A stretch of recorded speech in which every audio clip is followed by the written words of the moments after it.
Good morning everyone. So today we will start our next chapter, that is biotechnology, principles and processes. So this is the first part of chapter 11.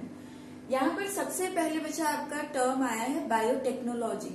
So biotechnology से आप क्या समझते हैं? Biotechnology is the technique in which we are using living organism, their enzyme and their molecules for getting a product and to modify the processes for human welfare.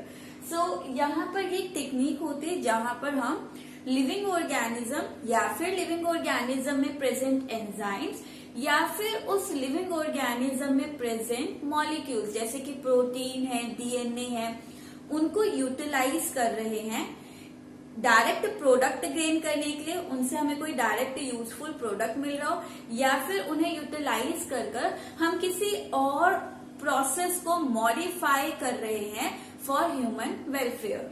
So if we come to the definition,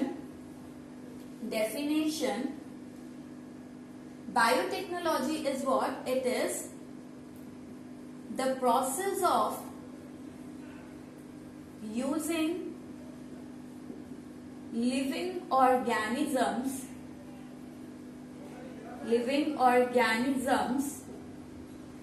which include your plants,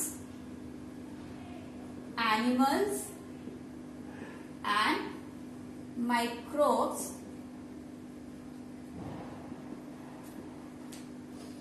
their enzymes. Living organisms को use कर सकते हैं, उनके enzymes को use कर सकते हैं, and molecules या फिर उन लिविंग ऑर्गेनिज्म में प्रेजेंट मॉलिक्यूल्स को यूज कर सकते हैं टू ऑब्टेन, ताकि हमें क्या मिल सके, कोई प्रोडक्ट, टू ऑब्टेन प्रोडक्ट्स और टू मॉडिफाई प्रोसेसेस फॉर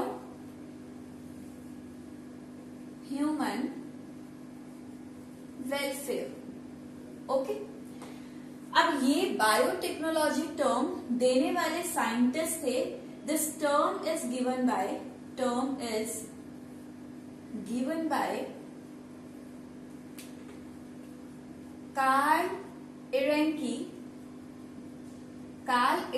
ने ये टर्म दी 1917 में, when he was working for the production of pigs.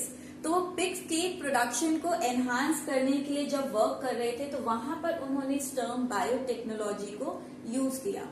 Biotechnology simply अगर हम बात करें EFB की, that is European federation of biotechnology, तो उनके अकॉर्डिंग बायोटेक्नोलॉजी क्या है, ये इंटीग्रेशन है नेचुरल साइंस का. क्योंकि हम लिविंग ऑर्गेनिज्म की बात करें विच आर नेचुरल ऑर्गेनिज्म, तो ये इंटीग्रेशन है नेचुरल ऑर्गेनिज्म का या नेचुरल साइंस का, सेल्स का या फिर उसके अंदर प्रेजेंट मॉलिक्यूल्स का, जहां पर हम यूज कर रहे हैं for human welfare.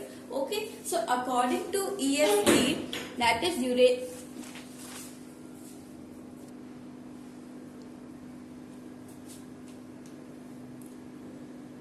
So according to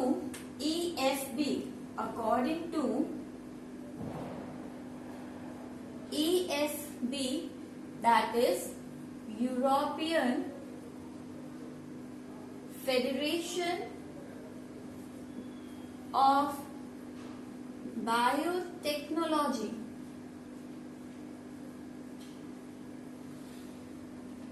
it is what it is. Biotechnology is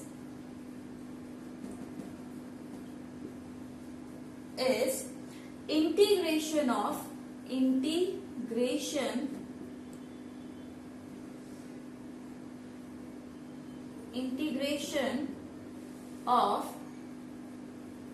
natural science, organisms, या फिर हम किसी एक सेल की बात कर ले, अगर कंप्लीट ऑर्गेनिज्म की बात नहीं करें तो सेल एंड मॉलिक्यूलर एनालॉग्स यानी उस सेल के अंदर present molecules like protein, DNA, carbohydrate and molecular analogues for products and services. तो कोई प्रोडक्ट एक्सट्रैक्ट करने के लिए जो कि ह्यूमन के लिए यूजफुल हो, तो वहां पर हम नेचुरल साइंस ऑर्गेनिज्म, उनके मॉलिक्यूलर एनालॉग्स, इन सबको इंटीग्रेटेड मैनर में स्टडी कर रहे हैं, वर्क कर रहे हैं, या इन पर हम टेक्निक्स का यूज कर रहे हैं। So that branch of science is your biotechnology. ना बायोटेक्नोलॉजी अगर हम समझने की कोशिश करें तो ये किस प्रिंसिपल पर वर्क करता है? So the next is your principle of biotechnology.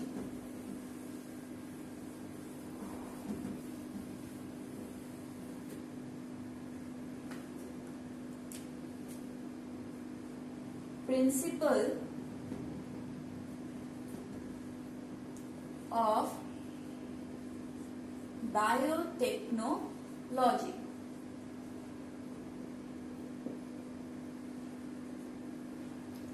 So, biotechnology works on two principles. The first is genetic engineering and the second is chemical engineering. So, it works in two principles or on two principles, that is genetic engineering and the second one is chemical engineering. So let me start with genetic engineering. इसमें है क्या बच्चा? Genetic engineering को हम कुछ और नाम से भी रिप्रेजेंट करते हैं, like genetic engineering is also known by the names, other names की अगर हम बात करें तो इसे हम डीएनए मैनिपुलेशन भी कहते हैं, ओके। जेनेटिक इंजीनियरिंग के लिए ही हम टर्म जीन मैनिपुलेशन भी यूज कर सकते हैं। Manipulation, we are also using the term. Then it is also known by the term recombinant DNA technology, which is your rDNA. Recombinant DNA is represented by rDNA. तो इसे हम rDNA या recombinant DNA के नाम से भी represent करते हैं। और यहाँ पर जेनेटिक इंजीनियरिंग के बारे में बताने वाले साइंटिस्ट जो थे वो is known as father of genetic engineering. तो वो फादर आपके जेनेटिक इंजीनियरिंग के थे पॉल बर्च, ठीक है, बर्च, जिन्हें नोबेल प्राइज भी दिया गया था। अब ये टर्म जेनेटिक इंजीनियरिंग आई कहाँ से? तो जेनेटिक इंजीनियरिंग आई टर्म पहले रिकॉम्बिनेंट डीएनए से, पहले हम टर्म समझ लेते हैं रिकॉम्बिनेंट डीएनए होता क्या बच्चा। सी, अगर किसी ऑर्गेनिज्म का, मान लीजिए मैं किसी प्लांट का डीएनए की बात करूँ, एक प्लांट डीएनए है, ओके, ये प्लांट डीएनए है। अब इस डीएनए के अंदर अगर मैं किसी और ऑर्गेनिज्म से, मैंने मान लीजिए एक बैक्टीरिया था और ये बैक्टीरिया जो है ये टेम्परेचर रेजिस्टेंट है, मीन्स अगर टेम्परेचर 100 डिग्री चले जाता है तो भी इस बैक्टीरिया को कोई नुकसान नहीं हो रहा है। यानी कि इस बैक्टीरिया के इनसाइड कोई ऐसा मॉलिक्यूल बन रहा होगा जो इसे हीट रेजिस्टेंट या टेम्परेचर रेजिस्टेंट बना रहा है। और आप सबने जेनेटिक्स को अच्छे से पढ़ लिया तो आपको पता है किसी भी ऑर्गेनिज्म के अंदर जो मॉलिक्यूल बन रहा है उस मॉलिक्यूल को बनाने के लिए रिस्पॉन्सिबल कौन होगा? कोई ना कोई जीन होगा। मीन्स अगर यहाँ पर कोई ऐसा प्रोटीन है जो कि हीट रेजिस्टेंट है या टेम्परेचर रेजिस्टेंट है तो वो प्रोटीन बना कौन रहा होगा? डीएनए या जीन हम कह सकते हैं। तो मैंने इस बैक्टीरिया से कोई जीन आइसोलेट किया जो कि क्या है? टेम्परेचर रेजिस्टेंट है। और मेरी एक क्रॉप है, मेरे एरिया में एक क्रॉप है जो मैं लगाती हूँ, मेरे यूज की है, राइस की क्रॉप है।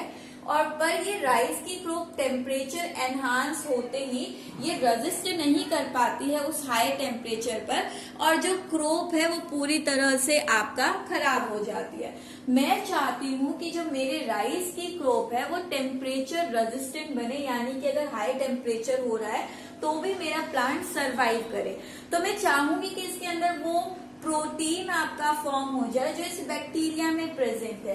तो सिंपली मैं क्या करूंगी कि इस बैक्टीरिया से अगर किसी तरह मैं ये जीन आइसोलेट कर लूं और ये जीन मैंने निकाल कर अपने बैक्टीरियल डीएनए के साथ, ये मेरा बैक्टीरियल डीएनए था और इस बैक्टीरियल डीएनए के साथ मैंने ये जीन क्या कर दिया, इनकॉर्पोरेट करा दिया, इसके अंदर मैंने इंसर्ट करा दिया।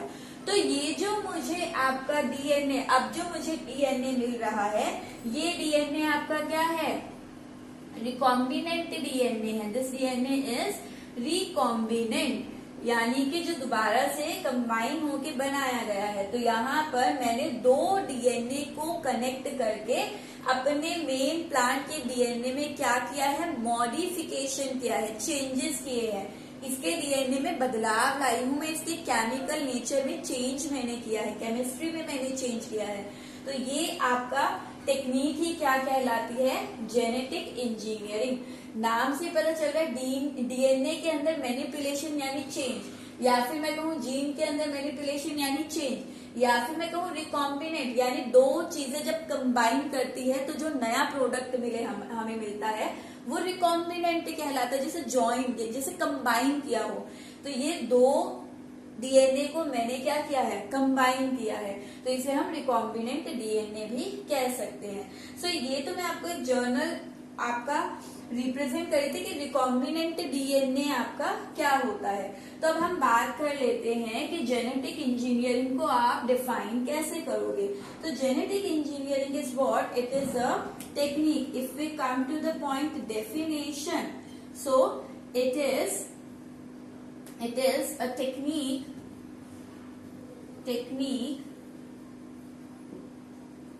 for alteration or changes in chemistry of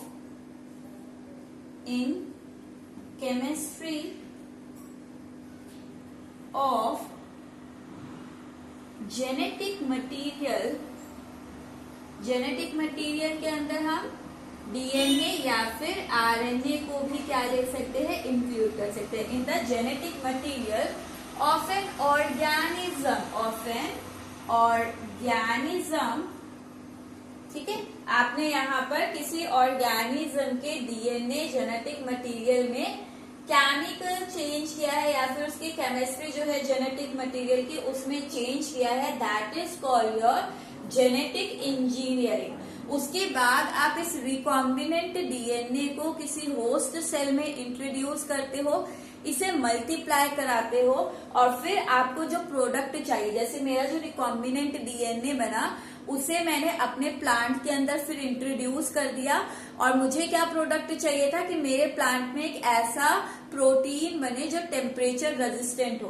तो इस रिकॉम्बिनेंट डीएनए को मैं अपने डिजायर होस्ट में प्लांट में इंट्रोड्यूस करूंगी और इससे जो प्रोडक्ट मुझे मिल रहा है वो मेरे वेलफेयर के लिए है, ह्यूमन वेलफेयर के लिए, कि मेरा प्लांट अब सरवाइव कर पा रहा है तो फायदा मुझे ही हो रहा है ना, मुझे क्रॉप मिल रही है। तो उस टेक्निक को हम क्या कह रहे हैं, जेनेटिक इंजीनियरिंग कह रहे हैं। अब यहाँ पर सबसे, अब हमें ये पता चल गया जेनेटिक इंजीनियरिंग से सिंपल वे में आप कर क्या रहे हो, रिकॉम्बिनेंट डीएनए बना रहे हो। So we can also add in this definition of an organism and introduce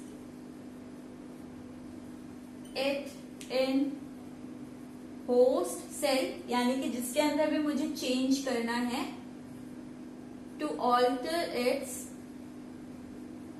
phenotype, ताकि उसका फिनोटाइप चेंज हो जाए, यानी कि उसका करेक्टर चेंज हो जाए और जो मैं डिजायर करेक्टर चाहती हूँ वो उसके अंदर एड ऑन हो जाए। सिंपली यहाँ पर मैं एक रिकॉम्बिनेंट डीएनए बना रही हूँ। अब यहाँ पर सबसे पहले अगर बात की जाए तो ये जेनेटिक इंजीनियरिंग टर्म यूज किसने की या फिर स्टार्ट कहाँ से हुई। जैसे जेनेटिक इंजीनियरिंग के फादर जो है वो पॉल बर्जे, जिन्हें आपका नोबेल प्राइज दिया गया था। बट यहाँ पर स्टार्ट आपका या फिर सबसे पहला रिकॉम्बिनेंट डीएनए देने वाले साइंटिस्ट, तो यहाँ पर फर्स्ट rDNA रिकॉम्बिनेंट डीएनए, ये 1 मार्क्स में पूछ लिया जाता है। पहला रिकॉम्बिनेंट डीएनए किसने बनाया, तो पहला रिकॉम्बिनेंट डीएनए आपका बनाने वाले थे बाय बॉयर एंड कोहेन, इन्होंने आपका बनाया। और इसके लिए इन्हें यहाँ पर अवार्ड दिया गया था, that is your biotech heritage award इन्हें दिया गया। इन्होंने जो फर्स्ट रिकॉम्बिनेंट डीएनए बनाया वो बनाया था एंटीबायोटिक रेजिस्टेंस के लिए। सो इन्होंने फर्स्ट रिकॉम्बिनेंट डीएनए बनाया क्या बचा, सो यहाँ पर इन्होंने एक एंटीबायोटिक रेजिस्टेंट जीन आइसोलेट किया, किससे, from bacteria that is Salmonella typhimurium. ठीक है, इन्होंने antibiotic resistant gene Salmonella typhimurium से आइसोलेट किया एंड इस जीन को इन्होंने इंसर्ट करवाया किसमें,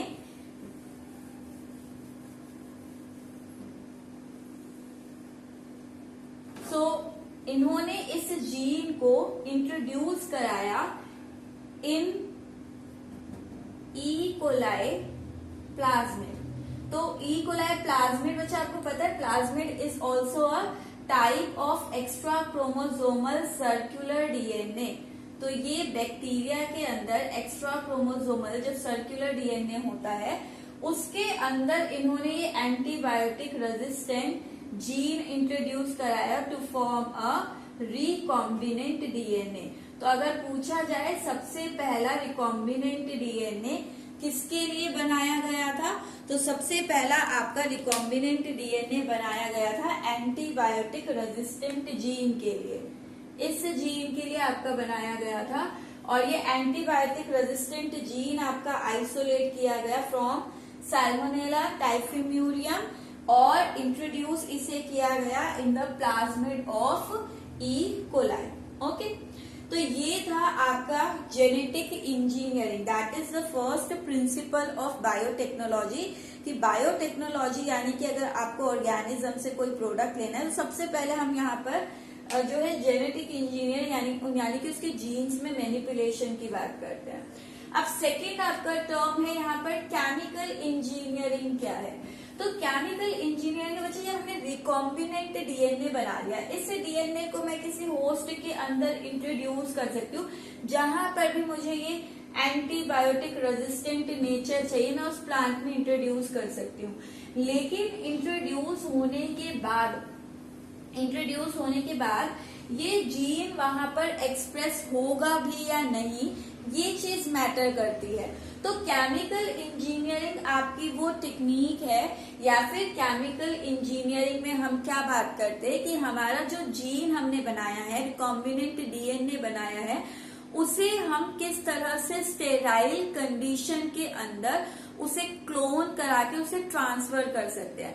तो chemical engineering it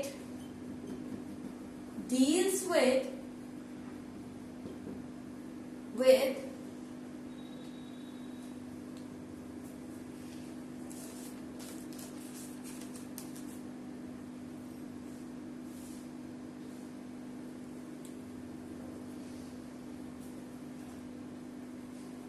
maintenance of microbial free, which we are calling sterile condition, microbial free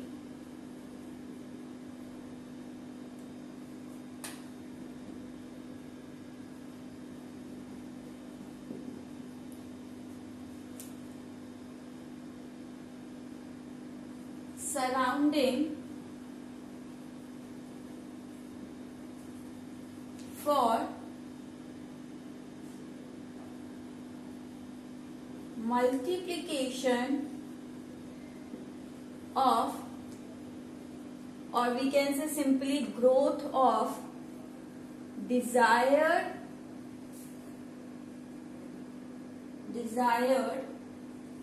microorganism for obtaining product.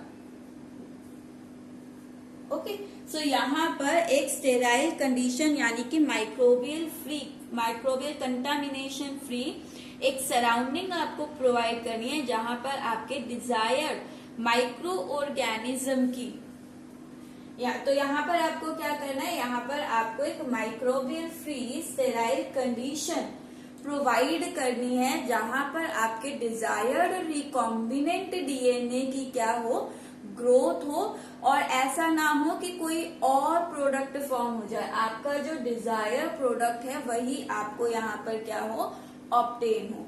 So these two are the principle of your biotechnology. Now if we come to the next point आपका होता है कि यहाँ पर हम biotechnology में या genetic engineering में क्या स्टेप फॉलो करते हैं। तो स्टेप्स फॉर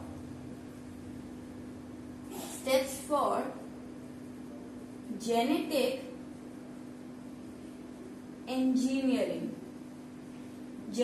इंजीनियरिंग के लिए क्या स्टेप फॉलो किए जाते हैं। देखो, अभी जेनेटिक इंजीनियरिंग यानी कि आपको एक नया डीएनए चाहिए, रिकॉम्बिनेंट डीएनए आपको बनाना है बेसिकली। तो यहाँ पर सबसे पहले जेनेटिक इंजीनियरिंग के स्टेप्स को समझने के लिए सबसे पहले हम यहाँ पर बात करते हैं छोटे से आउटलुक की, कि जेनेटिक इंजीनियरिंग में सिंपली जैसे मैं कह रही हूँ ऑल्ट्रेशन करना है आपको डीएनए के अंदर, एक रिकॉम्बिनेंट डीएनए बनाना है। तो मैं जेनेटिक इंजीनियरिंग को ये भी कह सकती हूँ, ये क्या है, सिंपली कटिंग एंड पेस्टिंग है। आपने किसी एक ऑर्गेनिज्म से जीन निकाला और उसे दूसरे ऑर्गेनिज्म के डीएनए में क्या कर दिया, पेस्ट कर दिया। तो ये कटिंग एंड पेस्टिंग है। अब यहाँ पर आपको दो चीजें चाहिए, एक तो आपका डिजायर प्लांट होता है जिसे मैं कह रही हूँ होस्ट, ये आपका डिजायर ऑर्गेनिज्म है, चाहे वो प्लांट है चाहे वो एनिमल है, बट ये आपका होस्ट है जिसके अंदर आपको मैनिपुलेशन करना है, मैनिपुलेशन आपको यहाँ पर करना है, या फिर यहाँ पर आपको चेंजेस ब्रिंग करने हैं। तो ये आपका मैनिपुलेशन आपको जिसमें करना है वो होस्ट है, ठीक है।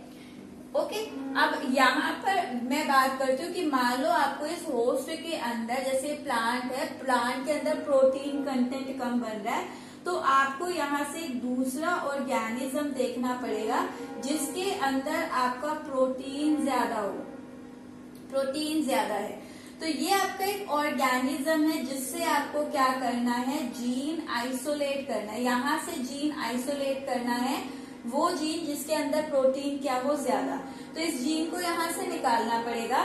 फिर ये जीन आपको इस होस्ट के अंदर इंट्रोड्यूस कराना है, बट यहाँ पर कभी भी हम जीन को बच्चा डायरेक्ट होस्ट के अंदर इंट्रोड्यूस नहीं करते हैं। तो यहाँ पर एक एक्ट करता है कैरियर मॉलिक्यूल, जो कैरियर का मतलब होता है जो कैरी करेगा, यानी इस जीन को मेरे होस्ट तक लेकर जाएगा। और ये जो कैरियर है, जब मैं अपने जीन को इस कैरियर के साथ होल्ड कराऊंगी तो यहीं पर आपका बनता है rDNA, रिकॉम्बिनेंट डीएनए, जिसे मैं अपने होस्ट के अंदर इंट्रोड्यूस करूंगी। तो यहाँ पर ये जो कैरियर होता है, इसी कैरियर को हम कहते हैं vector.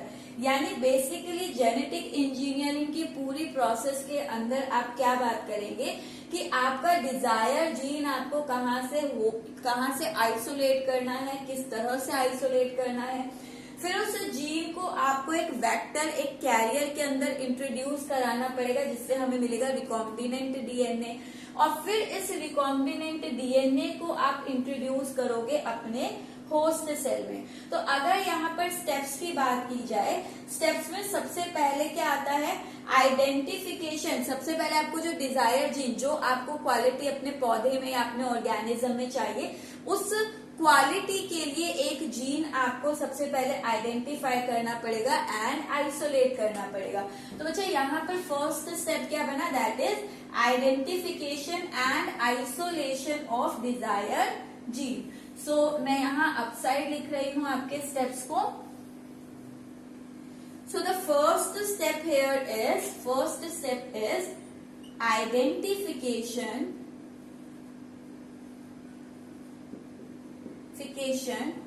and isolation of desired gene। जो आपका डिजायर जीन है, ठीक है, उसे आपको आइडेंटिफायर आइसोलेट करना है। Then what is the second step here? Second step is introduction of this desired gene into vector to form a recombinant DNA। यानी इसके बाद आपको एक recombinant DNA फॉर्म करना है। So introduction of desired gene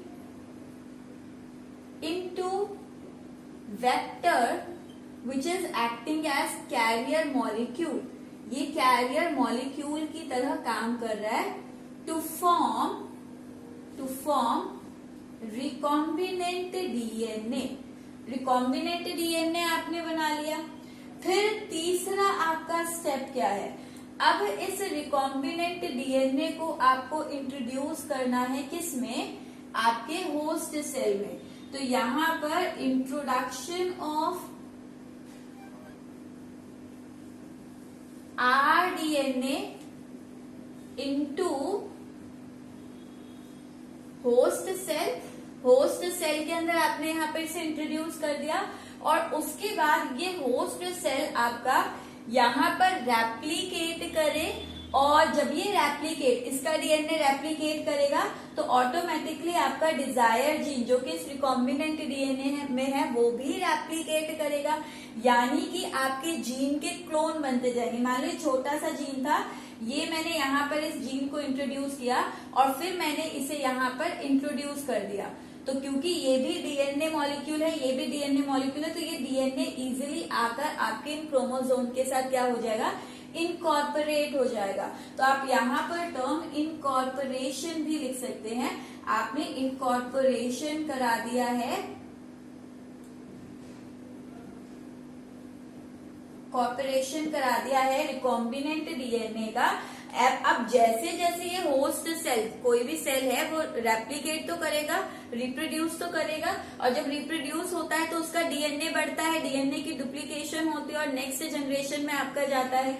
तो यहाँ पर सेम आपका जो रिकॉम्बिनेंट डीएनए है वो होस्ट डीएनए के साथ रेप्लिकेट करेगा, यानी इस डीएनए की भी कॉपी, क्लोन बन रहा है, जिसे हम जीन क्लोनिंग कहते हैं। और फिर ये जीन क्लोन होकर आपका नेक्स्ट जनरेशन यानी कि इसकी पूरी जनरेशन आगे जो है उसमें ट्रांसफर होता रहेगा।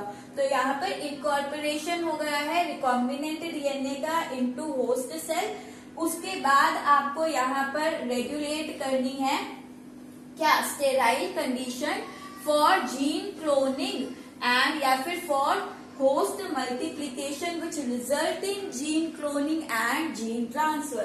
तो यहाँ पर नेक्स्ट आपका स्टेप क्या आ जाता है? To maintain sterile condition, to maintain sterile condition for host cell multiplication, host cell की मल्टीप्लीकेशन या ग्रोथ हो, ठीक है। स्टेराइल कंडीशन आपको मेंटेन करनी है which results in gene cloning and generation after generation जब वो आगे मूव कर रहा है उसी को हम कह रहे हैं and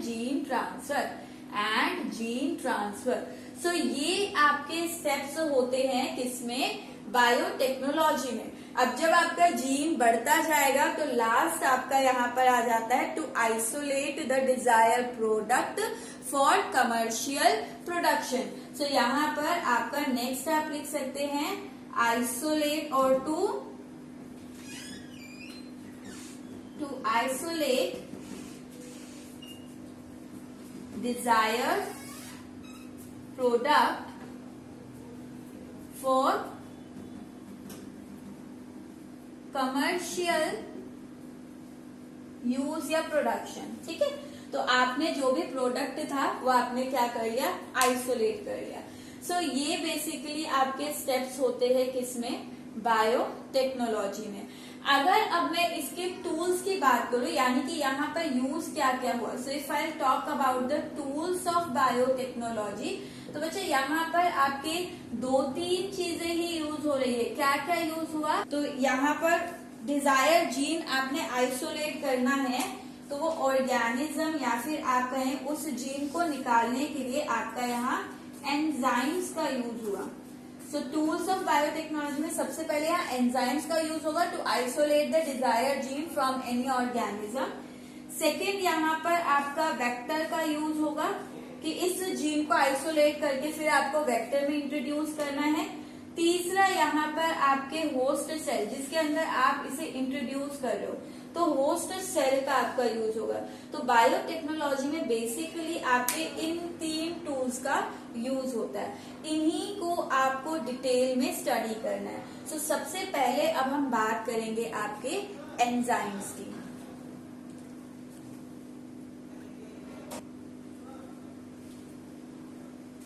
So that we will take in the next part of video where we will talk about the enzymes कि किस तरह से आपका डिजायर जीन को क्या किया जाता है, आइसोलेट किया जाता है। So this is all for today. Thank you.